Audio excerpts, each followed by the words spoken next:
Hello everyone.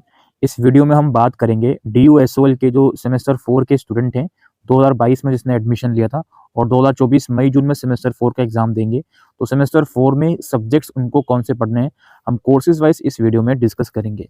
सबसे पहले थोड़ा सा हम स्ट्रक्चर समझ लेते हैं। देखिए, जो बच्चे BA प्रोग्राम और BCom प्रोग्राम से हैं उन्हें 3 सब्जेक्ट डिसिप्लिन के पढ़ने हैं, एक सब्जेक्ट जनरिक का पढ़ना है और एक सब्जेक्ट आपको एबिलिटी एनहांसमेंट, स्किल एनहांसमेंट और वैल्यू एडिड कोर्स का पढ़ना है। BCom ऑनर्स, BA ऑनर्स और BBA और BMS से हैं उन्हें 3 सब्जेक्ट डिसिप्लिन के पढ़ने हैं, एक सब्जेक्ट AEC, SEC और WEC का पढ़ना है और एक सब्जेक्ट उन्हें ये डिसाइड करना है कि या तो उनको जनरिक का लेना है या फिर डिसिप्लिन स्पेसिफिक इलेक्टिव का लेना है। राइट, तो ये तो कोर्स स्ट्रक्चर है, यानी कि इस बार भी आपके 7 सब्जेक्ट ही होंगे इस पर्टिकुलर सेमेस्टर में। अब देखिए, मैं आपको सबसे पहले सारे कोर्सेज का एबिलिटी इन्हांसमेंट, स्किल इन्हांसमेंट और वैल्यू एडिड कोर्स के सब्जेक्ट समझा देता हूँ। आपका जो एबिलिटी इन्हांसमेंट की कैटेगरी है उसमें आप वही सब्जेक्ट पढ़ोगे, AEC में वही लैंग्वेज पढ़ोगे जो आपने फर्स्ट ईयर में लैंग्वेज पढ़ी है। मोस्टली सभी बच्चों ने हिंदी पढ़ी थी, लाइक आपको याद होगा आपने हिंदी औपचारिक लेखन या फिर आपने सोशल मीडिया ब्लॉग लेखन, इस तरह के सब्जेक्ट पढ़े थे। तो जो भी सब्जेक्ट आपने ABC पढ़े थे वही सब्जेक्ट आप सेमेस्टर 4 एबिलिटी इन्हांसमेंट की कैटेगरी में पढ़ोगे, सभी UG कोर्सेज के बच्चे। ठीक है, यहाँ पर लिखा हुआ भी है, अगर 12th तक हिंदी पढ़ी है तो ये आपका व्यवहारिक हिंदी आ गई, फिर जनसंचार आ गया, फिर हिंदी भाषा और तकनीक आ गया। ठीक है, और बाकी अगर आपने दूसरी लैंग्वेज पढ़ी थी, पंजाबी, संस्कृत, तमिल या उर्दू, तो वह आप पढ़ोगे। स्किल इन्हांसमेंट कोर्स में टोटल 6 सब्जेक्ट का ऑप्शन है। इन 6 में से आप 3 सब्जेक्ट ऑलरेडी पढ़ चुके हो सेमेस्टर 3 तक, बचे हुए 3 में से कोई एक सब्जेक्ट आप इसमें चूज करोगे। राइट, अच्छा, वैल्यू एडिड कोर्स में टोटल 7 सब्जेक्ट्स यहाँ पे अवेलेबल हैं। अब इन 7 सब्जेक्ट्स में से कोई एक सब्जेक्ट आपको लेना है और वो ऐसा सब्जेक्ट होना चाहिए जो शुरू के 3 सेमेस्टर में आपने नहीं पढ़ा हो। तो ये 3 कैटेगरी के सब्जेक्ट सभी कोर्सेज के लिए कॉमन है जो मैं आपको बता चुका हूँ। अब हम जो मेन सब्जेक्ट आपके हैं वो कोर्सेज वाइज डिस्कस करते हैं। सबसे पहले हम बात करते हैं BCom प्रोग्राम की। दोस्तों मैं सिलेबस भी आने वाले टाइम में डिस्कस करूंगा, इनका कोई प्रॉब्लम वाली बात नहीं है। BCom प्रोग्राम में जो 3 मेन सब्जेक्ट आपके होंगे, entrepreneurship and new venture planning, cost accounting और इंटरनेशनल बिजनेस। और जो चौथा सब्जेक्ट होगा आपका वो जनरिक इलेक्टिव की कैटेगरी से होगा। अब देखिए, इसमें जिन बच्चों ने सेमेस्टर 3 में इंग्लिश फ्लुएंसी पढ़ ली थी वो सेमेस्टर 4 में नहीं पढ़ेंगे, और जिन बच्चों ने सेमेस्टर 3 में हिंदी पढ़ ली थी वो सेमेस्टर 4 में हिंदी नहीं पढ़ेंगे। ठीक है, ये वही वाला केस है जनरिक इलेक्टिव का कि फर्स्ट ईयर में आपने एक सेमेस्टर में इंग्लिश, दूसरे में हिंदी पढ़ी थी, तो सेकंड ईयर में भी एक सेमेस्टर में इंग्लिश और दूसरे में हिंदी पढ़ोगे आप। हिंदी 12th तक के लिए और फिर वो 10th और 8th के अकॉर्डिंग कहानी चलेगी।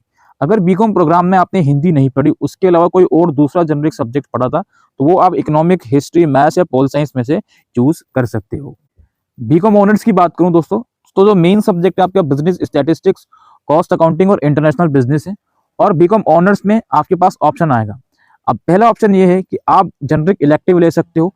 जनरिक इलेक्टिव में आपके पास कुछ ऑप्शन है, इकोनॉमिक्स, बेसिक स्टैटिस्टिक्स का, इंग्लिश का, हिस्ट्री का, मैथमेटिक्स का, पोल साइंस का और कुछ BMS वाले और BBA वाले भी सब्जेक्ट हैं। आप इन 7 में से या तो कोई एक सब्जेक्ट ले लो, या फिर आप BCom ऑनर्स के अंदर जनरिक ना लेके डिसिप्लिन का ही सब्जेक्ट लेना चाहते हो तो उस कंडीशन में आप HRD ले सकते हो, ह्यूमन रिसोर्स डेवलपमेंट। और दूसरे सब्जेक्ट की बात करते हैं, BA honours English. Main subject आपके American literature, Indian writing in English और Indian writing in English translation रहेगा। इसके बाद चौथा सब्जेक्ट या तो आप जनरिक का ले सकते हो, आपके पास 6-7 सब्जेक्ट की चॉइसेस मिलेगी, कुल मिलाकर 6 सब्जेक्ट की चॉइसेस है, इसमें से आप देख सकते हो। ठीक है, ऑर्गेनाइजेशनल बिहेवियर, ये पर्सनल फाइनेंस है, इकोनॉमिक्स का है, हिस्ट्री, मैथमेटिक्स। या फिर इंग्लिश ऑनर्स में डिसिप्लिन का ही सब्जेक्ट पढ़ना चाहते हो आप, तो यहाँ पे आप दे सकते हो, यहाँ पे डिस्टोपियन राइटिंग्स। आपका पॉलिटिकल साइंस ऑनर्स में मेन सब्जेक्ट आपके रहेंगे administration, public administration in India, concept in comparative political analysis और ग्लोबल पॉलिटिक्स।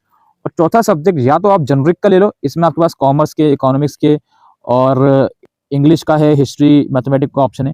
या फिर चौथा सब्जेक्ट आप जनरिक ना लेके Gandhi and contemporary world discipline का ही ले लो। इसके बाद यहाँ पे हमारे पास है इकोनॉमिक्स ऑनर्स। अगेन 3 सब्जेक्ट आपके कॉमन होंगे, मेन सब्जेक्ट होंगे intermediate micro economics 2, intermediate macro economics 2, policy issue और इंट्रोडक्टरी इकोनॉमिक्स।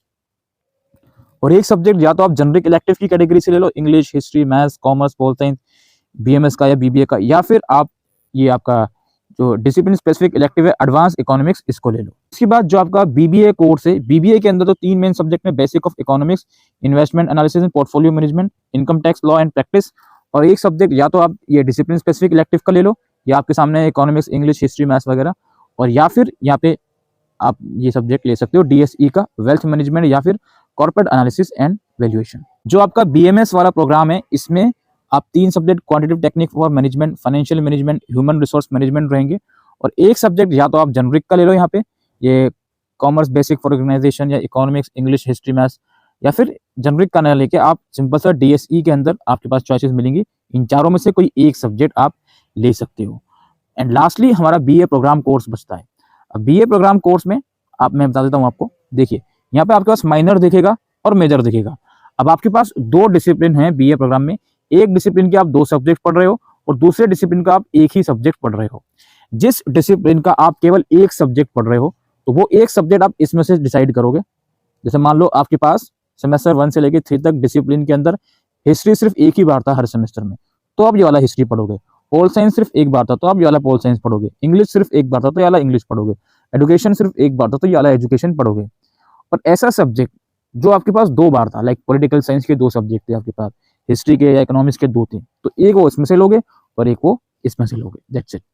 ठीक है, यानी कि जो एक सब्जेक्ट आपके पास है जिस डिसिप्लिन का, वो इस कैटेगरी से जाएगा, और अगेन जिसके 2 सब्जेक्ट हैं उसमें एक इसमें से जाएगा और एक इसमें से जाएगा। 3 सब्जेक्ट BA प्रोग्राम के ये हो गए, और चौथा सब्जेक्ट आपका जनरिक इलेक्टिव का होगा। ठीक है, फर्स्ट ईयर वाली कहानी चलेगी, जिसने 3rd सेमेस्टर में इंग्लिश पढ़ी है उसको 4th में हिंदी मिलेगी, और इसका वाइस वर्सा कर दो। या फिर आपने स्कूल में कोई लैंग्वेज नहीं पढ़ी, तो यहाँ पे जनरिक इलेक्टिव के भी आपके पास ऑप्शन रहेंगे, ये आप यहाँ पे देख सकते हो। तो यही सब दोस्तों स्ट्रक्चर था। मैं कोशिश करूंगा कोर्सेज वाइज सिलेबस आप लोगों को जल्द से जल्द प्रोवाइड करवाया जाए। हालांकि सिलेबस आप DU के मेन वेबसाइट से ऑफिशियली डाउनलोड कर सकते हो।